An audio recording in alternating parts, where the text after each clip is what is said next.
el streaming de la Fundación Cáncer, una organización con más de 42 años de trabajo en la educación, la investigación y la prevención del cáncer. FUCA Streaming es un espacio de reflexión, de intercambio de ideas y de concientización, para hablar de un tema serio, pero no de un modo solemne, donde reunimos a toda la comunidad FUCA, médicos, pacientes, familiares, el staff de FUCA y la comunidad en general. Bienvenidos todos y todas a FUCA Streaming. Muy buenas tardes a todos, bienvenidos a FUCA Streaming, el programa de la Fundación Cáncer, programa número 3 del ciclo correspondiente a este 21 de julio del 2025. No estás en cualquier lado, estás en Radio Sónica para toda la Argentina y para el resto del mundo a través de radiosonica.com.ar y a través de lo que es la aplicación de la radio, que se la pueden bajar por Google Play o por el Apple Store, por Twitch, por el canal de YouTube de Radio Sónica y obviamente por las redes sociales de FUCA. Hoy con dos invitados para tratar diversos temas y con muchísimas ganas de volver a hacer el programa con ustedes y agradecidos de lo que significa el acompañamiento que estamos teniendo desde que arrancó el ciclo. ¿Cómo hacer para comunicarte en la tarde de Radio Sónica con nosotros? Por WhatsApp, muy fácil, al 11 22 62 77 28 y si no, por el canal de YouTube, que ahí va a estar Daniela mirando los mensajitos y desde ya por las redes de FUCA en Instagram, @fundación_FUCA. Ahí nos encuentran y pueden de alguna manera comunicarse, mandar mensajes y hacer del programa justamente, como decíamos, con un feedback y un programa interactivo, poder ir acompañándolos en la tarde de Radio Sónica. Ya tengo a los invitados, ya tenemos también nuestro separador, así que hasta las 5 de la tarde esto se llama FUCA Streaming.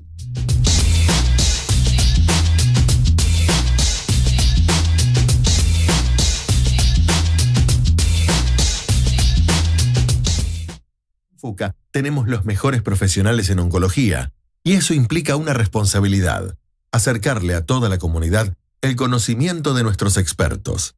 Ahora, en FUCA Streaming, la entrevista del día. Bueno, y como les decía recién, hoy con dos visitantes ilustres, muy contento yo de tener a Federico Coló y a Luciana Sabatini con nosotros. Muy buenas tardes, ¿cómo están? Hola, buenas tardes. Buenas tardes. ¿Cómo están? ¿Todo bien? Un placer. Bien. Bueno, gracias por acompañarnos. Voy a introducirlos un poquito para el resto de nuestro público. Federico Coló es ginecólogo y mastólogo, director médico del Instituto Alexander Fleming y obviamente también director del Centro Mamario del IAF. Es expresidente de la Sociedad Argentina de Mastología y miembro del Consejo de Administración de FUCA. Y Luciana Sabatini es ginecóloga, mastóloga acreditada ante la Sociedad Argentina de Mastología, miembro del Centro Mamario del IAF, del Instituto Alexander Fleming, y es ex becaria del Fellowship de Mastología de FUCA. Y además de estos dos grandes profesionales, dos grandes personas que colaboran desde siempre con la Fundación. Así que es un honor tenerlos hoy acá con nosotros. Y bueno, la primera pregunta es eso, ¿no? Para cualquiera de los dos, ¿qué es ser exactamente un ginecólogo mastólogo? ¿Y qué representa? ¿Y cómo de alguna manera fueron eligiendo esa vocación y esa especialidad? ¿En qué momento del desarrollo profesional de cada uno tomaron esa opción? Yo creo que es una primera gran pregunta, porque si bien la mayor parte de las personas que nos escuchan tienen claro qué es ser un ginecólogo, no todas a veces tienen claro qué es ser mastólogo. El ginecólogo es la especialidad médica que se dedica a la salud global de la mujer, fundamentalmente de los órganos reproductivos y ginecológicos, las mamas, ovario, útero y cuello uterino. De alguna manera, muchas veces también ocupa un rol central para el cuidado de la salud global de las mujeres, porque en muchas ocasiones es el único médico al que va la mujer en el año. Entonces, cumple un rol realmente muy importante y a veces esto hace que su práctica trascienda un poco lo que concentra solamente la ginecología para expandirse a otras áreas de cuidado de la salud global. La mastología es específicamente la rama de la medicina que se encarga de la salud mamaria, de todo lo que es la patología mamaria benigna y maligna. Nosotros nos concentramos principalmente en el tratamiento y el abordaje global de las pacientes con cáncer de mama, pero la especialidad también incluye y engloba la patología benigna. Y Federico, ¿cuándo elegiste, digamos, esta especialidad? ¿Te fue llevando la vida? ¿Fue una decisión tuya? Yo recuerdo muy, muy vívidamente las palabras de un profesor del colegio. Cuando me preguntó, ¿qué vas a hacer? Yo le dije medicina. Y me dijo en ese momento, pensá la especialidad que vas a elegir. Y yo le dije, cirugía. Y me dijo, cirugía solo no. ¿Por qué no? Ajá. Porque cuando vos trabajes, cada día va a haber menos cirugías. La cirugía se va a limitar a la traumatológica por los accidentes de auto. Claro. La otra cirugía que va a haber mucho van a ser las cirugías plásticas y reparadoras, porque las mujeres van a querer sentirse más bellas. Así que buscó una especialidad que tenga parte clínica y parte quirúrgica. Yo entré a la residencia en el Hospital Posadas hace ya muchísimos años, y mi primer jefe en ginecología fue el doctor José Loza, que fue mi mentor. Loza era una gran persona, un tipo con una visión distinta de la ginecología y la mastología, y fue el primer mastólogo que yo hice contacto y trabajé con él durante muchísimos años. Quiere decir que fueron las dos personas que permitieron ver algo distinto de lo que yo tenía que hacer. El camino fue largo, fue lindo, lo volvería a hacer exactamente igual que lo hice la primera vez. ¿Y qué significó para ustedes el fellowship, digamos, en FUCA y esa especialización que hicieron, digamos, en momentos distintos? Y cómo creen hoy que ayuda, digamos, a la formación de especialistas ese tipo de posgrado, ¿no? El fellowship que tiene FUCA tiene muchas condiciones. Tiene que haber sido un post-residencia. Claro. Tiene que tener una residencia, y esto es post-básico. Uno selecciona todos los años en un concurso quién es el que va a entrar. Son muchos años, pero en muy poco tiempo, en un par de años, se capacita lo que a uno le costó tal vez 10 o 15 años. Es decir, cambió la manera. Uno en aquella época se arrimaba a la gente que sabía. Hoy tiene en 2 años un compendio de lo que tiene que saber. Lo que operan, lo que aprenden, presentan clases, son miembros de la Sociedad de Mastología, etcétera, etcétera. Es muy más intenso todo ese conocimiento, ¿no? Es en apenas 2 años. Es terriblemente intenso, pero cuando termina todo ese circuito, están capacitados para trabajar solos. Claro. Pensar que los ex-fellows de mastología del Instituto Alexander Fleming son los referentes de los distintos servicios en Buenos Aires, en la provincia de Buenos Aires y en el interior, porque saben que son los que están capacitados para hacerlo. Es duro, pero creo que hoy es la mejor manera de capacitar a un médico. Y en tu paso, digamos, por ese momento, ¿qué cosas crees que fueron, digamos, fundamentales para reafirmar tu vocación y para decir, bueno, este es el camino que elegí? Sí, yo elegí ser médica, nunca hubo mucha alternativa, siempre quise ser médica, mi padre es médico y muchísimo que ver con la elección. Y sí, la especialidad se fue construyendo a lo largo de la carrera. Y mastología de alguna manera como que le puso el moño a todo eso que yo quería hacer, que era el control, no solamente intervenir en la salud de una persona en un momento puntual, sino poder acompañar en un largo proceso a nuestros pacientes. Y eso es lo que permite la mastología, pero es sin duda la manera de trabajar de Fleming y que yo aprendí a través de la beca de FUCA. Una manera de trabajar que no se encuentra en muchos lugares. Y el doctor recién decía, es duro y es muy intenso porque en 2 años aprendés cómo es el abordaje de este tipo de pacientes.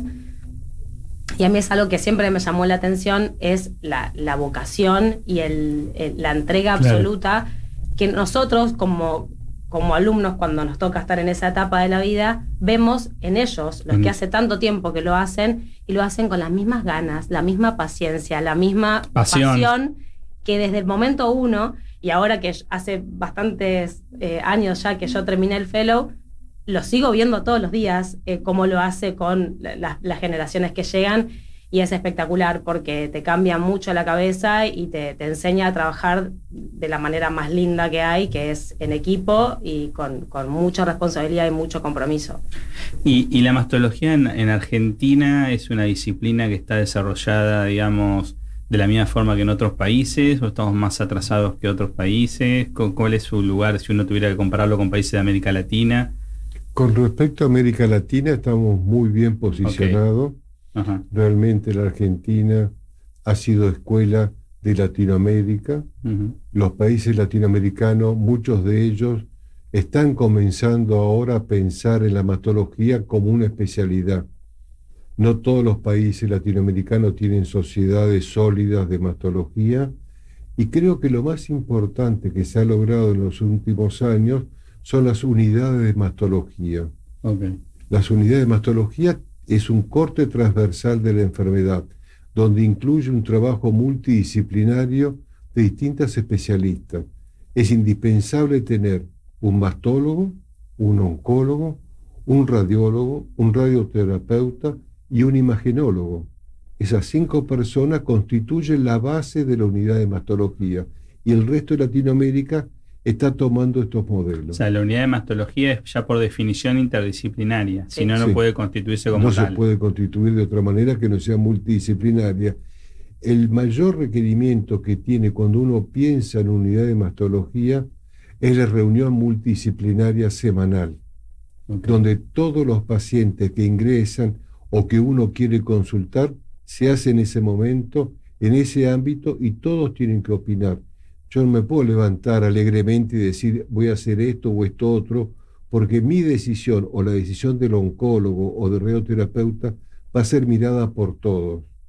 Claro, impacta también, digamos, en los demás. Y los demás necesitan validártelo. Es como un Ateneo permanente, un Ateneo necesario. No un Sí. recurso más, Sí. sino el primer paso ya es desde el Ateneo, ¿no? Yo creo que hoy en día es inconcebible el correcto tratamiento de un paciente con cáncer de mama sin pensarlo de esta manera. O sea, Ok. el tratamiento debe ser multidisciplinario, el abordaje debe ser en equipo, y hay evidencia científica que lo demuestra. Hay trabajos que analizaron cómo es la evolución de un paciente que se atendió bajo el tratamiento de un solo médico, que aquel paciente que fue sometido a un tratamiento multidisciplinario, a un abordaje multidisciplinario, y los resultados son muy distintos.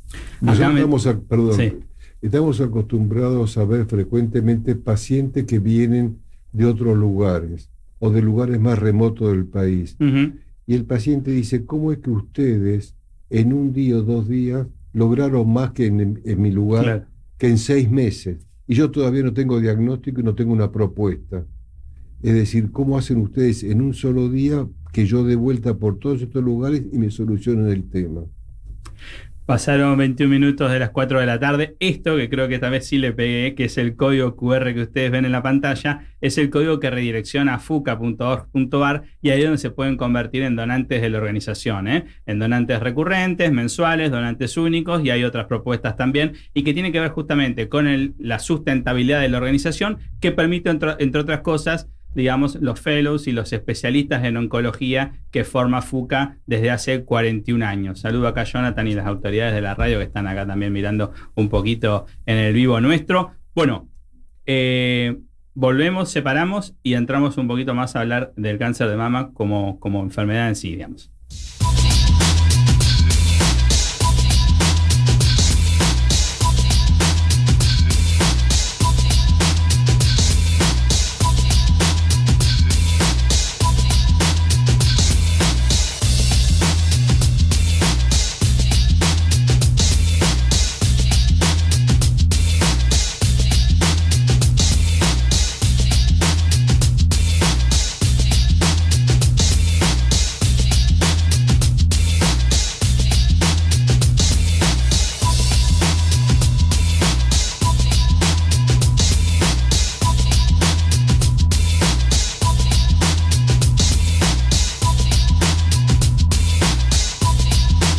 ¿Cómo haces para comunicarte con nosotros por WhatsApp al 22 62 77 28. Ese es el WhatsApp de la radio, y después el resto de la semana lo haces en info@funcap.org.ar. Bueno, entonces, ¿cuándo debe, digamos, una mujer ir al ginecólogo y cuándo hay un mastólogo, si son dos instancias distintas? Y cuáles son esas señales, digamos, de alerta que debería tener en cuenta en el inicio, digamos, ¿no? de esta patología. Habitualmente lo más probable es que la mujer en realidad primero visite al ginecólogo, que por suerte creo que está bastante extendida esta información en la población, de que la mujer una vez por año debe hacer un control ginecológico. Y ese control incluye el tamizaje y las pruebas de detección que se usan para el diagnóstico precoz de alteraciones en el cuello del útero, que es el PAP y la colposcopía, y el examen físico completo ginecológico debería incluir el examen mamario. Y en algunas oportunidades, dependiendo los antecedentes personales de la paciente y la edad, se van a incluir algunos estudios de imágenes. Esto es principalmente la mamografía, que en nuestro país la recomendación de la Sociedad Argentina de Mastología es hacer una mamografía por año a partir de los 40. Después, en algunos casos particulares, se complementará o no con una ecografía mamaria.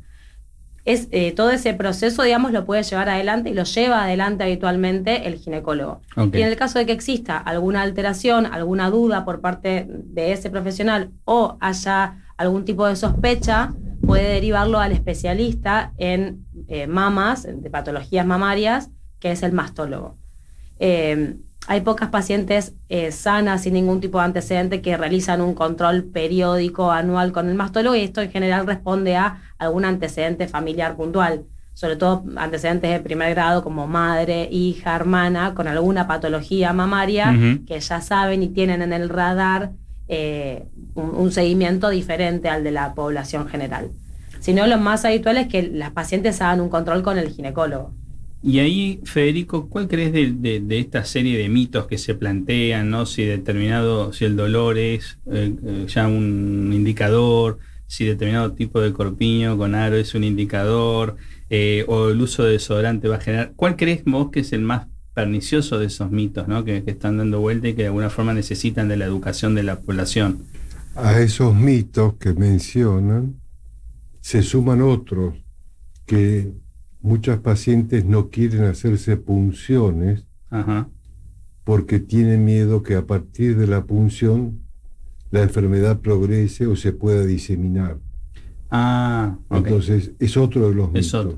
Ni el desodorante produce cáncer, ni el corpiño con aro produce cáncer, y tampoco ni pegarse un golpe, ¿no? O un golpe. Claro. Lo que pasa es que el golpe, generalmente el paciente toca el golpe pensando que es el golpe, está tocando un nódulo que ya tenía.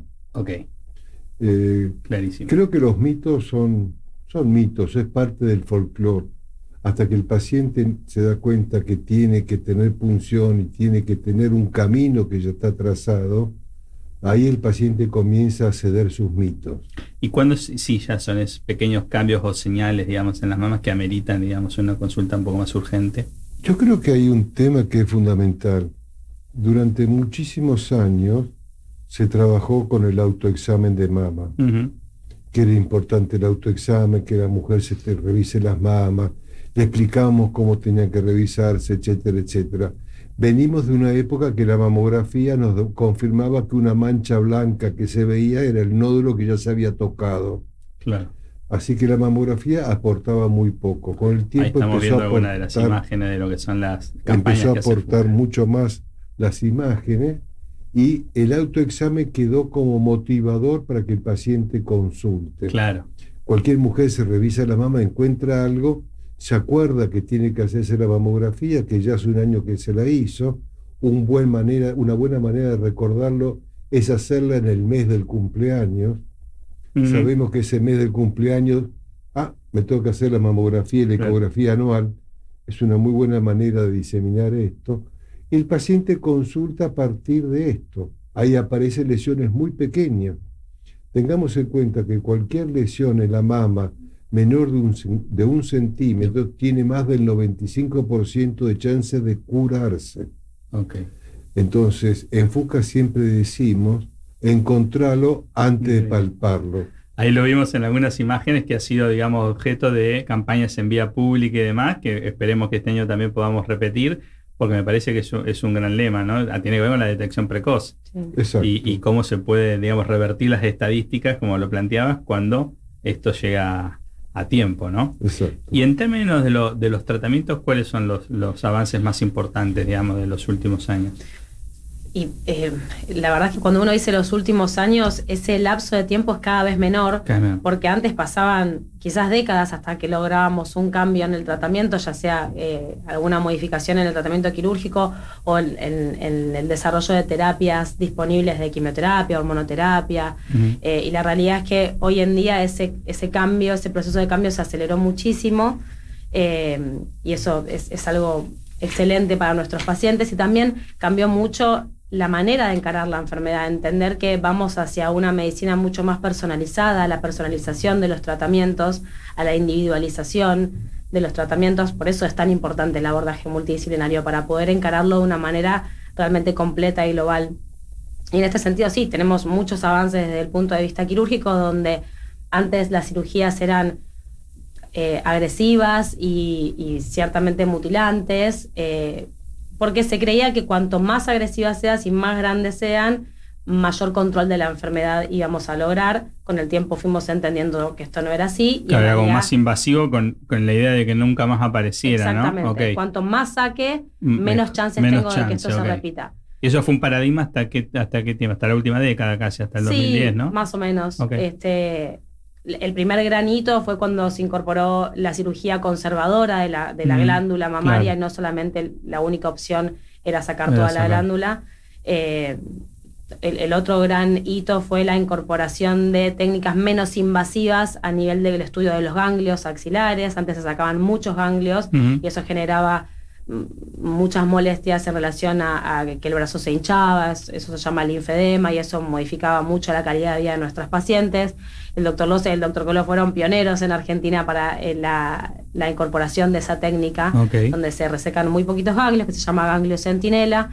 Ese fue como un segundo granito, y ahora vamos a una velocidad mucho mayor hacia un descalamiento, hacia reducir y ser cada vez más económicos en la cirugía, para tratar de ser lo menos invasivo posibles, logrando el mismo resultado oncológico. Y acá, Federico, me voy un poquito de libreto, ¿no? Porque ya se les van pasando los programas y escucho mucho que es cada vez más personalizado, y en el caso de la inmunoterapia, y también que los tratamientos obviamente son necesariamente cada vez más interdisciplinarios. O sea, se van a necesitar cada vez más profesionales también, ¿no? Porque cada solución es más a medida y requiere mucho más estudio por paciente.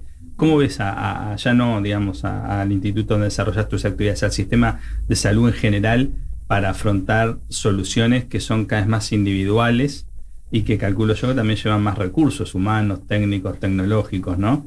¿Es una dicotomía o todo lo va a resolver la inteligencia artificial? Porque por otro lado también aparece que puede haber alguien que te va a dar una mano grande en algún momento. ¿Cómo juega eso, por lo menos en tu mirada a futuro? Yo creo que los médicos en nuestro país están muy capacitados para el manejo del cáncer. Y puntualmente del cáncer de mama, porque la Sociedad Argentina de Mastología es muy sólida en transmitir estos conocimientos. La mayor dificultad es el acceso que tiene el paciente a lograr estos tratamientos. Fleming es distinto. Fleming no es el país. El país es distinto. El país es distinto si el paciente tiene una obra social o un prepago, o tiene que recurrir a un hospital. Cuando uno le dice a una mujer, usted se tiene que hacer una mamografía una vez por año, y la mujer le mira y le dice, ¿quién se queda con mis hijos ese día? Exacto. Voy al hospital, que tengo una hora de viaje, llego al hospital, el mamógrafo se rompió. Y es un turno para dentro de 3 meses, ¿no? Ya no alcanza lo de mi cumpleaños ni siquiera, claro. Entonces, cuando el paciente finalmente logra la mamografía, ahora comienza a peregrinar. ¿Quién me hace la biopsia? ¿Dónde me opero? Muchos de estos tumores de mama, como decía la doctora Sabatini, cambió el enfoque. Antes eran todos cáncer de mama, eran todos iguales, y se operaban a todos por igual. Hoy no, hoy son tumores distintos, muchos de ellos necesitan tratamientos previos a la cirugía para reducir el riesgo, para reducir el tamaño tumoral. el pronóstico es totalmente distinto. Estos tumores, con la cirugía enorme que se hacían antes, no mejoraban su sobrevida. Nada. El paciente tenía todos los defectos de la cirugía y su calidad de vida era peor y su pronóstico era exactamente igual. Hoy cambió. Hoy hay drogas que permiten una sobrevida en tumores que antes eran impensables. Es muy rápido el cambio. Y entonces, pensándolo también como un problema de salud pública, ¿no? Y si existen factores de riesgo, ¿qué medidas preventivas podría tomar esa mujer o ese hombre, ¿no? Porque también el cáncer de mama, digamos, en un porcentaje muy menor puede estar en el hombre. ¿Cuáles son las medidas preventivas más eficaces, digamos, si existen? Para el cáncer de mama no hay estrategias de lo que nosotros llamamos prevención primaria, que es hacer algo que evite que la enfermedad aparezca. Como por ejemplo hacemos con el cáncer de cuello uterino, en donde existe una vacuna, por ejemplo.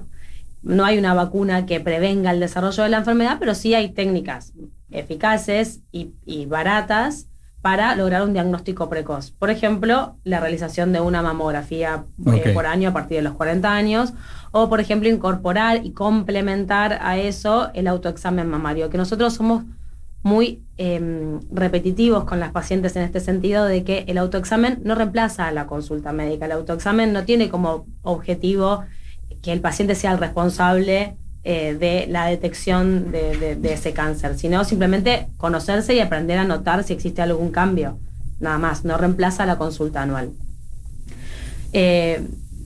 Sí hay factores de riesgo claros sobre los cuales podemos en algunos intervenir y en otros no. El factor de riesgo más importante para el cáncer de mama es ser mujer y cumplir años, y sobre eso no podemos hacer nada. Pero sí en los hábitos del estilo de vida nuestro, que a veces repetimos continuamente para tantas otras patologías, pero que son muy difíciles de lograr, comer saludable, hacer actividad física, evitar el sobrepeso, evitar el tabaquismo, son en realidad los factores modificables más fáciles y más baratos de intervenir con un objetivo muy claro y muy positivo, y a veces es difícil sostenerlos en el tiempo. Pero sí hay evidencia científica que demuestra que el tabaquismo produce un daño celular que aumenta el riesgo de desarrollar cáncer de mama, que el sobrepeso aumenta el estrógeno, que es una hormona muy relacionada con el desarrollo de cáncer de mama, entonces esto aumenta el riesgo. Son dos medidas concretas como lo son para otro tipo de cáncer también. Como hacer actividad física lo reduce. Bueno, ya volvemos entonces y hablamos de las novedades de FUCA Comunidad, y desde ya seguimos charlando con Federico y con Luciano.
Pasaron 37 minutos de las 4 de la tarde en toda la República Argentina. Bueno, 22 62 77 28 el número de WhatsApp para comunicarte con nosotros.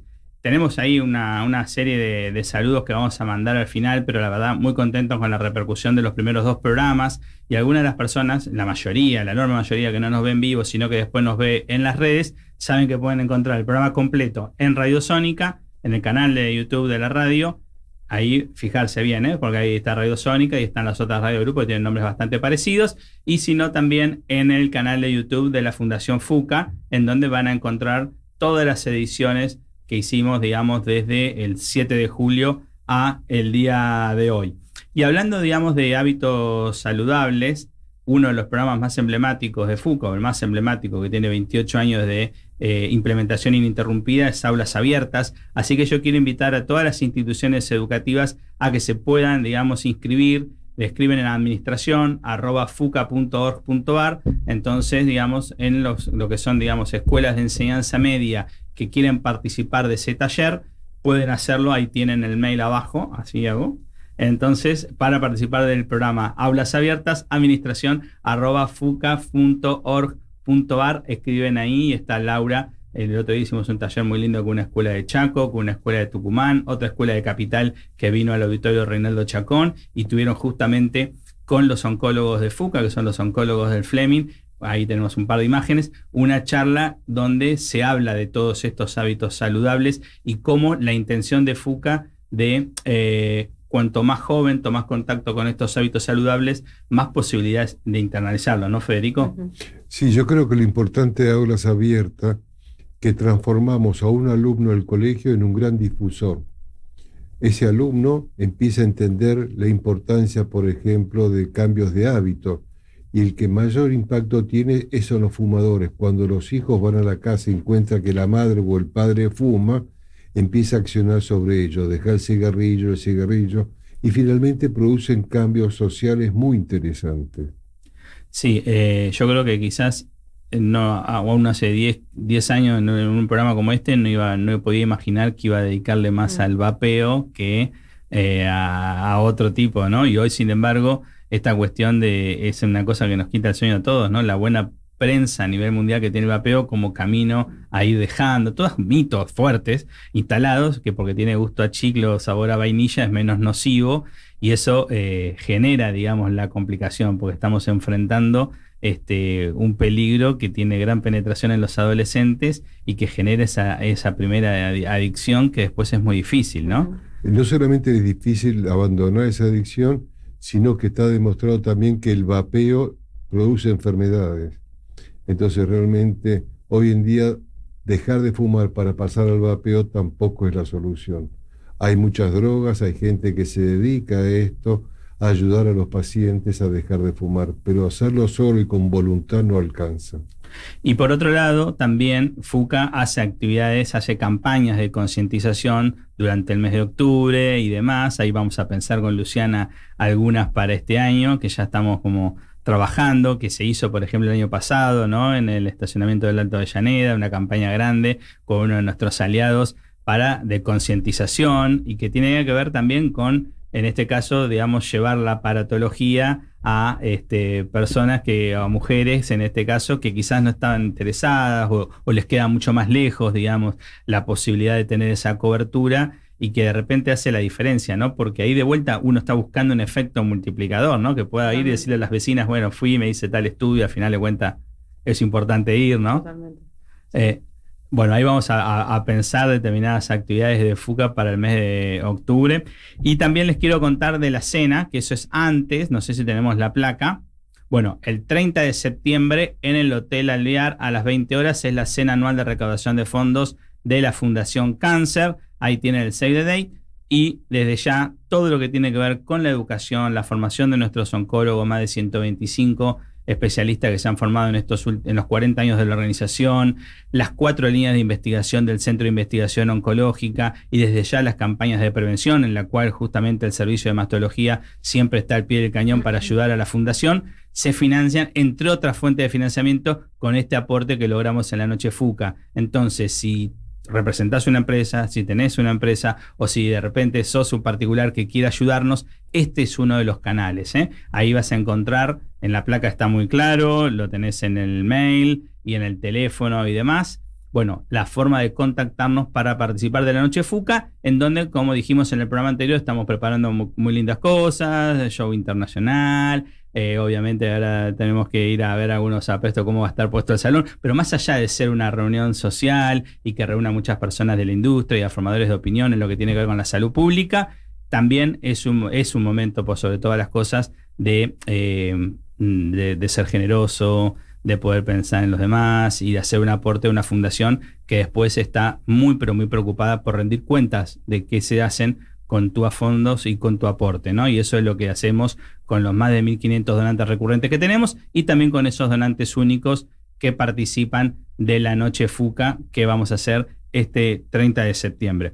No sé, Federico, vos tenés mucha más Noche FUCA que yo, que va a ser la primera, la del 30 de septiembre. Un mensaje, ¿por qué es importante ir? ¿Por qué es importante, digamos, apoyar a FUCA en esa iniciativa también? Yo creo que lo más importante es lograr que la población tenga conciencia de lo importante que es donar. Nosotros, el latino, no tenemos ese concepto, es un concepto mucho más americano, europeo, participar y pensar en el otro, y lo que yo voy a aportar va a ser una manera que el otro pueda acceder a algo distinto. FUCA tiene una estructura enorme y tiene muchísimas actividades que dependen 100% del aporte, ya sea de privados o aportes individuales. Un aporte pequeño de una persona todos los meses puede modificar la vida de mucha gente. Estos aportes sirven para el Centro de Investigaciones Oncológicas, el CIO, que depende del FUCA, depende de aulas abiertas, depende de la formación de los oncólogos. Todos los oncólogos de Fleming, al igual que los mastólogos y los fellowship, es una residencia de posgrado. Es decir, ya pasaron por una residencia de oncología clínica y tienen las mismas condiciones que el mastólogo. Están todo el día. Ellos pueden acceder a un título de oncólogo de otra manera, mucho más sencilla, haciendo un curso o yendo a un hospital mediodía. En Fleming están todo el día, desde las 8 de la mañana hasta cualquier hora del día. Hacen guardias, trabajan todo el día, tienen clases todos los días. Creo que esto hace distinto a FUCA, porque FUCA piensa en la formación de médicos. Pensemos, todos estos oncólogos que se formaron en Fleming, a través de tantos años de Fleming, son todos los referentes en todos los servicios de todo el país en oncología. Si uno analiza quiénes son los jefes de oncología en cada provincia, son ex residentes de FUCA. O sea, digamos, es un gran exportador después de jefes de servicio, ¿no? Porque es una referencia de la cual después uno puede encontrar cómo han tenido que ir al interior del país y a otros lugares a organizar servicios que en instituciones públicas o privadas, ¿no? Y que además permite establecer una red invaluable, claro, porque después esas personas que se formaron a través de FUCA en Fleming y vuelven a la provincia donde vivían anteriormente o eligen irse a vivir a otra provincia, están en comunicación continua después con Fleming y genera una red de médicos muy linda que enriquece muchísimo nuestra profesión y nuestro aprendizaje cotidiano. Es muy lindo y es muy valioso. Ahí es donde juega, digamos, este intercambio de experiencias para la acumulación de conocimiento especializado, ¿no? Creo que hay un dato que dijo la doctora Sabatini que es muy importante. Esta red de ex oncólogos o de ex, lo que fuera, porque Fleming y FUCA tienen todas las especialidades, claro, nos permite a nosotros iniciar el tratamiento y luego derivarlo al referente de tal provincia, que yo sé que es un ex FUCA, un ex Fleming, okay, lo cual evita que el paciente tenga el desarraigo y la necesidad de hacerlo en Fleming. Anda a ver a fulano de tal, que va a ser lo mismo que te vamos a hacer. Que tiene acá la metodología de trabajo que hubiéramos utilizado acá, el procedimiento, ¿no? Digamos. Exacto. Entonces el paciente se siente acompañado. El paciente, tengamos en cuenta que tiene un esposo, tiene hijos, tiene una familia, tiene que trasladarse a Buenos Aires, pagar el aéreo, pagar el hotel. Es muy complicado. Esto nos permite a nosotros tener una amplia red que sostiene a todos estos pacientes. Está muy bueno lo que decís, Federico, porque plantea el costado federal que tiene FUCA. A veces uno, cuando analiza organizaciones de la sociedad civil, pareciera que solamente son federales aquellas que tienen una oficina en cada provincia.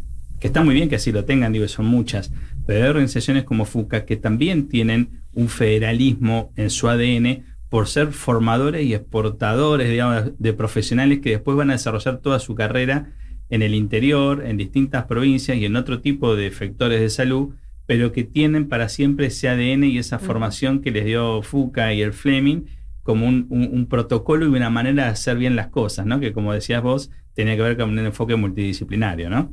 Creo que este concepto es el que primó el doctor Chacón desde sus inicios. Claro. Al doctor Chacón lo conocemos inicialmente desde el Güemes. Cuando cerró el Güemes, se abre en esa fecha aproximadamente Fleming, y ese concepto de generar gente que tenga la capacidad de ir a otro lugar y sembrar lo mismo, porque lo que hacen en el interior hacen exactamente lo mismo que hacemos nosotros en Fleming, porque trabajan y piensan de la misma manera, capacitan gente, forman gente. Hace poco con usted tuvimos una reunión de un oncólogo que trabajaba en Fleming, que se fue a Neuquén. ¿Y qué quería hacer él? Quería hacer una fundación para poder... Es el mismo modelo, es el mismo concepto. Sí, no es necesario que se llamen todas FUCA tanto, simplemente que copien un modelo que está probado y que es de excelencia. Y que funciona. Y que funciona, tal cual. Faltan 12 minutos para las 5 de la tarde en toda la República Argentina. Me pide la producción que vayamos rápido a la tanda, con dron y todo. Y después, cuando regresamos, hablamos de FUCA Comunidad y el cierre para nuestros dos invitados especiales y alguna que otra reflexión que nos quede suelta. Ya venimos.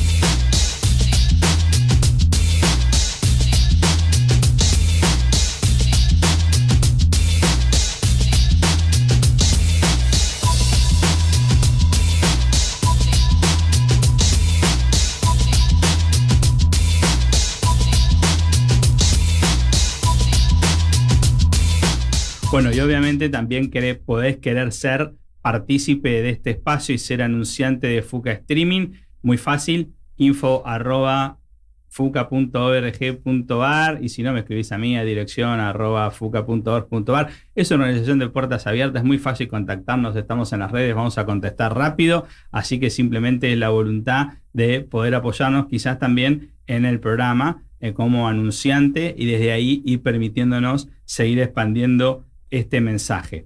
Bueno, yo quería retomar, porque lo tocamos, pero me parece que da para un poquito más. A ver, Luciana, porque vi también tu reacción cuando sacamos el tema. ¿Qué crees vos que va a pasar con la inteligencia artificial y la mastología? Porque algunos dicen, no, bueno, va a leer mejor los estudios, va a poder leer más cantidad de mamografías, y otros van a decir, no, pero el ojo humano con determinada masa o bulto todavía va a ser la diferencia. Bueno, ¿hacia dónde crees que va ese tema?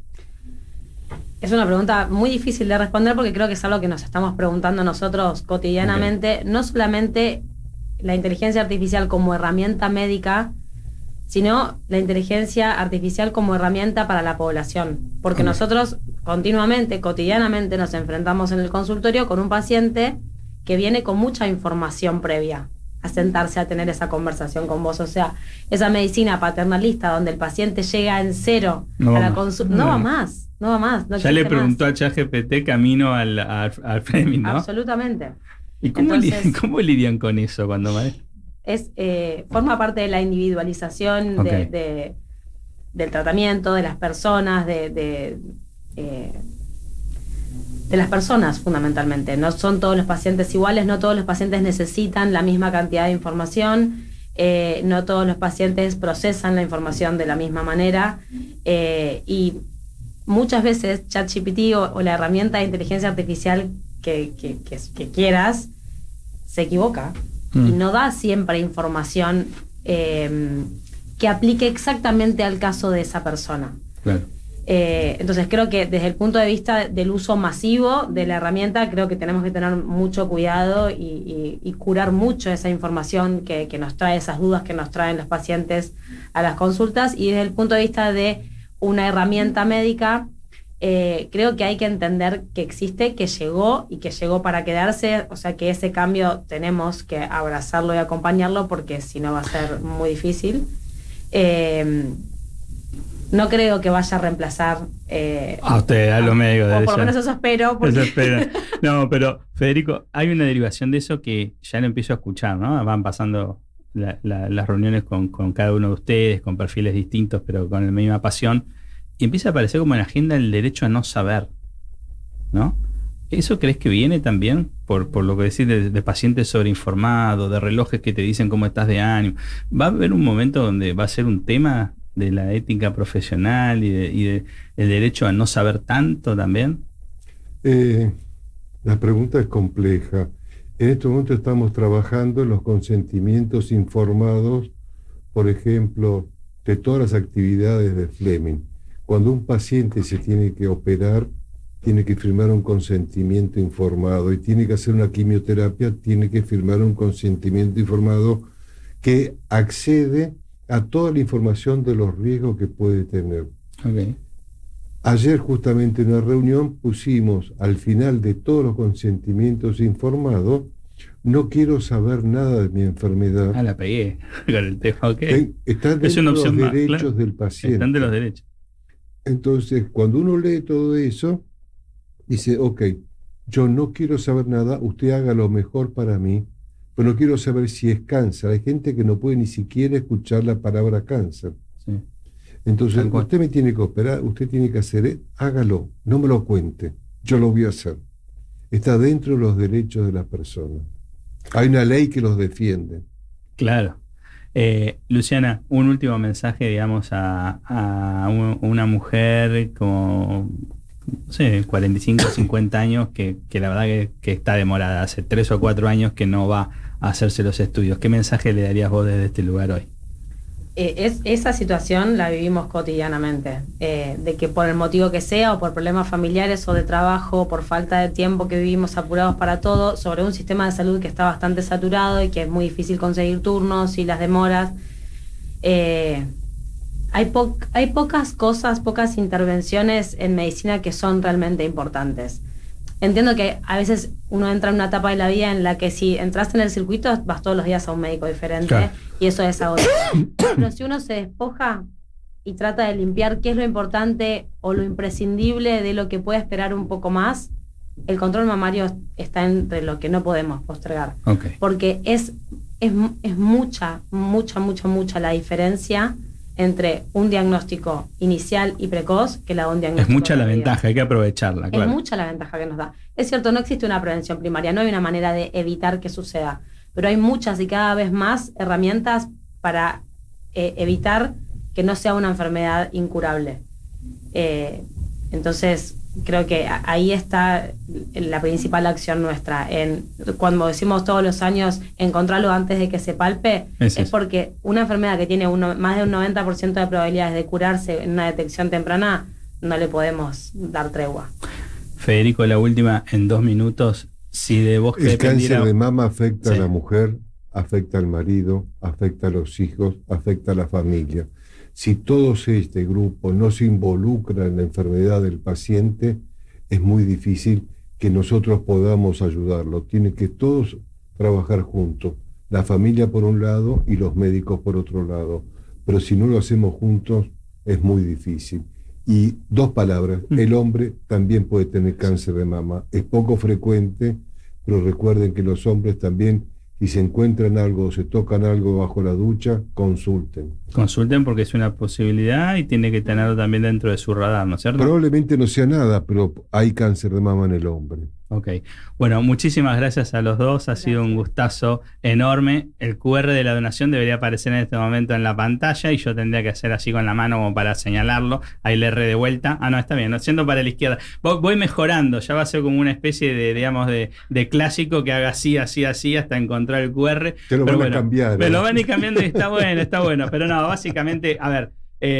FUCA no se puede permitir que alguien que tenga ganas de ayudarnos no encuentre el canal necesario, y ese canal tiene que estar de acuerdo a las posibilidades de la persona. Puede ser de donar su tiempo como voluntario, hacer un gran donante, acercar a su empresa FUCA o ser un donante recurrente, y desde ese lugar es como está pensado la página a la que está dirigiendo, digamos, el QR. Último saludo, y acá me saco un poco el sombrero de conductor para ponerme el sombrero de director ejecutivo. El día de ayer fue el Día del Amigo, y entonces en el Día del Amigo saludar a todos los amigos de FUCA, que son sus aliados públicos, son sus aliados privados, son los médicos, son los voluntarios, sobre todas las cosas son los pacientes y los familiares, que son el faro al cual dirigimos todas las acciones desde que nos levantamos hasta que nos vamos, digamos, en lo que tiene que ver con la cuestión laboral. y entender también que es una organización que quiere un poco ser como Roberto Carlos, quiere tener 1 millón de amigos y necesita de muchos amigos institucionales y de todos los tipos para poder seguir con su misión y su visión otros 40, 50 o los años que hagan falta. Así que feliz Día del Amigo, y en particular en lo mío personal para un montón de personas que están acompañando el programa, que me escriben y que me dan cosas de aliento y que me mandan mensajitos y mejoren esto y acá estuvieron muy bien y esto se puede arreglar. Siempre es muy bienvenido y es algo que significa que están del otro lado, y si están del otro lado ayudando, bueno, lo mínimo, aunque no los conozca porque son de las redes y nunca nos hemos encontrado personalmente, yo los considero mis amigos también. Vamos cerrando entonces el programa de hoy. El señor Gonzalo Cabral, cada vez más afilado en lo que tiene que ver con la operación técnica. En la producción general, Florencia Sánchez. Producción ejecutiva, la señorita o señora Daniela Calegari. Lo que corresponda, en este momento no estoy en condiciones, no me falta información. En la conducción, quien les habla, Guido Donaire. Pásenla lindo, cuídense mucho, la seguimos en las redes. Nos vemos el lunes que viene. Chao.